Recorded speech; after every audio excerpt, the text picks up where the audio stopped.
예, 안녕하십니까. 화장품 화학을 강의할 김주덕 교수입니다.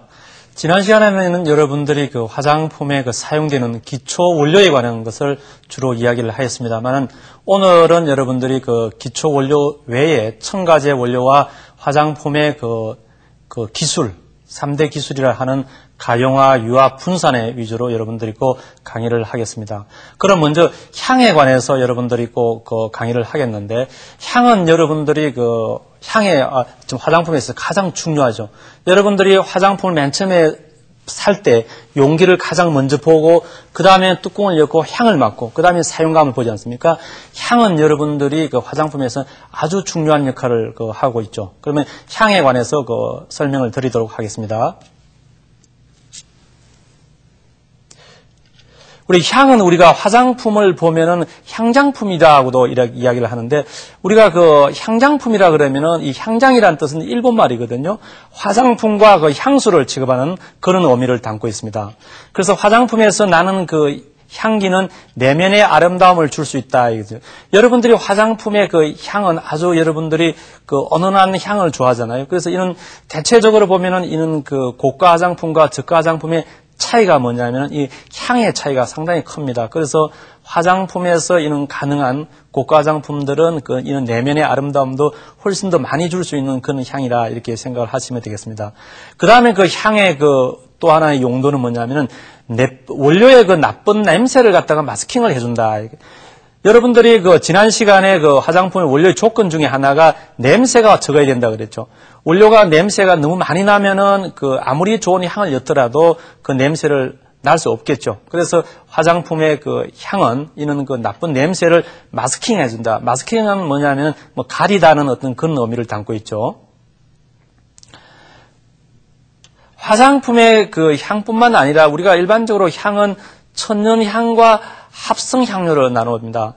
천연 향은 우리가 대체적으로 보면은 원료와 마찬가지도 동식물에서 추출하는 어떤 그런 쪽이고, 그 다음에 과학이 발달함으로 해서 화학적인 합성에 의해서 나타나는 것이 합성향료입니다. 그래서 우리가 향은 일반적으로 천연향과 합성향으로 이렇게 나눈다, 이렇게 생각하시면 되겠습니다. 그러면 화장품에 사용되는 향은 대부분의 조합향입니다. 하나의 단일 향을 사용하는 것이 아니라 여러 가지 조합을 쓴다는 거죠. 어떤 향은 원료 냄새를 갖다가 마스킹해 준 데 쓰고, 어떤 향은 원료뿐만 아니라 화장품 제품 자체에서 은은한 향을 줄 수 있는 그런 용도로 쓰고 있죠. 그래서 화장품은 여러 가지 조합향을 쓴다는 것을 여러분들이 명심하시고, 우리가 대체적으로 보면은 화장품에 사용되는 향은 0.2%, 약 100% 처방의 0.2% 정도의 향을 이렇게 사용을 하고 있습니다. 그래서 우리가 화장품에 있어서 향은 아주 중요한 역할을 하고, 여러분들이 이 향을 좋고 나쁜 거에 따라서 화장품의 가격 차이도 상당히 크다는 것을 여러분들이 알았으면 합니다. 그 다음에는 여러분들이 제가 말씀을 드릴 것은, 우리 화장품에 있어서 가장 중요한 원료 중에 하나가 계면활성제라고 합니다. 계면활성제. 이 계면활성제는 우리 화장품의 원료에 있어서는 없어서는 안 되는 그런 쪽입니다. 그래서 계면활성제는 계면의 성질을 변화시켜주는 그런 용도로 사용하는 것이 계면활성제다, 이겁니다. 그래서 계면활성제에 관해서 한번 살펴보도록 하겠습니다. 계면활성제라 하는 것은 뭐냐면은 한 분자 내에 친수성기와 친유성기를 함께 갖는 어떤 물질이다.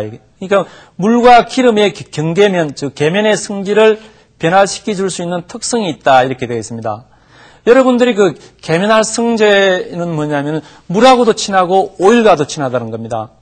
여러분들이 계면활성제 같은 경우에는 여러분들이 왜 사람과의 융화가 잘 안 될 때, 물과 오일을 갖다가 비유하지 않습니까? 이것도 마찬가지입니다. 그럴 때 이 계면활성제가 들어가면은 물과 오일의 계면을 흐트러주는 그런 역할을, 아주 중요한 역할을 해주는 것이 계면활성제다, 이렇게 생각을 하시면 되겠습니다.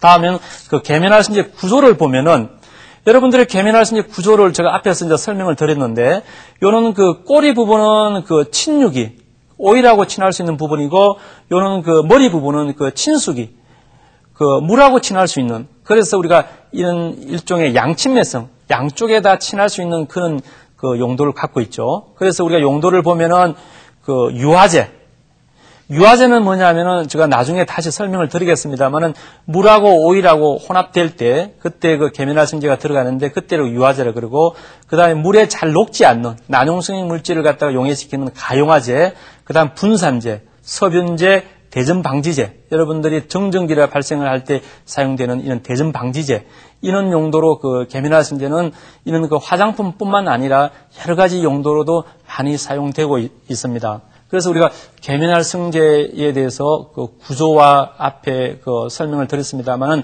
계속 이어서 계면활성제의 그 종류에 관해서 제가 설명을 드리도록 하겠습니다.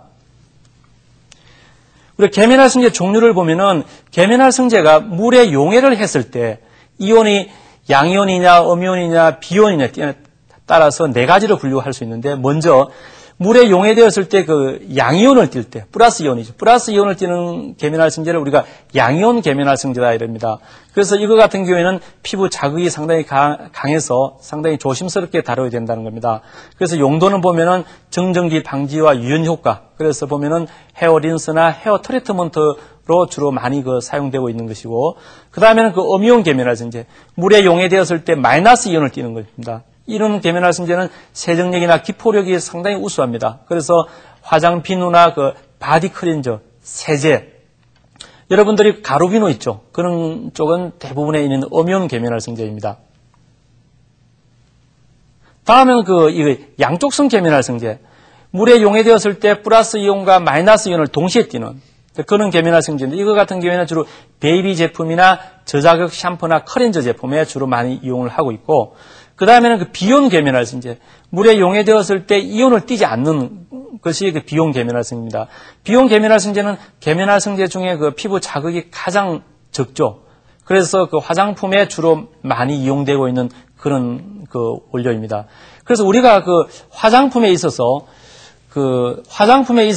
제가 앞에서도 말씀드렸습니다만은 아무리 그 효과가 좋더라도 피부에 안전성에 문제가 있으면 그 제품을 쓸 수가 없다고 그랬죠. 그래서 우리가 이런 그 계면활성제 종류가 네 가지 중에서도 가장 우리가 많이 사용되는 것이 비이온 계면활성제입니다. 비이온 계면활성제는 비록 그 물과 오일의 계면의 장력을 떨어뜨리는 힘은 약합니다만은 피부의 안전성은 네 가지 중에서 가장 그 안전하기 때문에 우리가 주로 비이온 계면활성제를 화장품에 가장 많이 이용을 하고 있고, 또한 그 비이온 계면활성제 외에 화장품에 음이온 계면활성제를 쓰는 제품이 하나 있는데, 그것은 여러분들이 폼 클렌징은 여러분들이 그 세정력에 우선을 두지 않습니까? 바로 씻어내기 때문에 자극이 조금 있더라도 세정력이 우수하면은 이제 그런 측면에서 음이온 계면활성제를 이렇게 쓰고 있습니다.